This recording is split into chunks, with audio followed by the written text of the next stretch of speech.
बड़ी खबर आ रही है बांग्लादेश से, जहां पर विदेश सचिव भारत के विक्रम मिस्री का 1 दिवसीय बांग्लादेश दौरा होना है।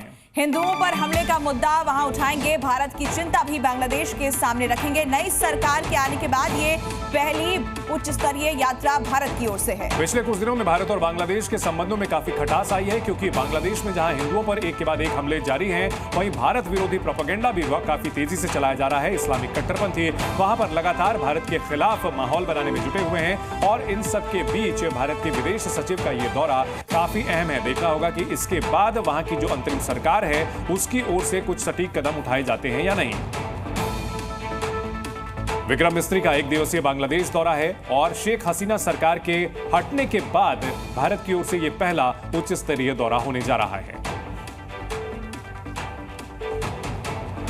और आपको बता दें कि विदेश सचिव विक्रम मिस्री का यह दौरा इसलिए भी अहम है क्योंकि अगस्त में अपदस्थ प्रधानमंत्री शेख हसीना के शासन के बाद हुए व्यापक विद्रोह के बाद ढाका के लिए नई दिल्ली से ये पहली उच्च स्तरीय यात्रा है। ये दौरा उस वक्त हो रहा है जिस वक्त बांग्लादेश में हिंदुओं पर हो रहे हमले के खिलाफ भारत में काफी गुस्सा है। ऐसे में भारत सरकार की तरफ से ढाका में यह मुद्दा प्रमुखता से उठाया जा सकता है। हिंदुओं पर अटैक को लेकर के दुनिया के कई देशों ने बांग्लादेश को फटकार भी लगाई है और भारत की ओर से विदेश सचिव का यह दौरा काफी अहम है।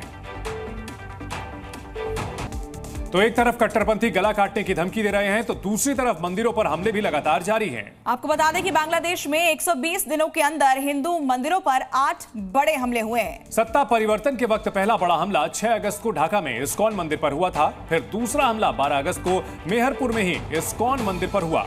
इसके बाद फिर 3 अक्टूबर को कुमिल्ला जिले में दुर्गा प्रतिमा तोड़ दी गई, मंदिर पर हमला किया गया। 11 अक्टूबर को बांग्लादेश में 2 अलग अलग हमले हुए। पहले चटगांव के दुर्गा पूजा मंडप में उपद्रव हुआ, फिर सतखीरा में काली मंदिर का मुकुट चुराया गया। और इसी के अगले दिन यानी कि 12 अक्टूबर को ढाका के टांटी बाजार में पूजा मंडप पर हमला हुआ था। फिर 29 नवंबर को चटगांव के 3 हिंदू मंदिरों पर कट्टरपंथियों की भीड़ ने हमला कर दिया। इसके बाद कल यानी 7 दिसंबर को 2 दिन पहले 7 दिसंबर को ढाका के इस्कॉन नमहट्टा सेंटर पर बड़ा हमला हुआ। यानी यूनुस की कट्टरपंथी फौज हिंदुओं को लगातार टारगेट कर रही है। इस बार सिर्फ इस्कॉन पर हमला नहीं हुआ है।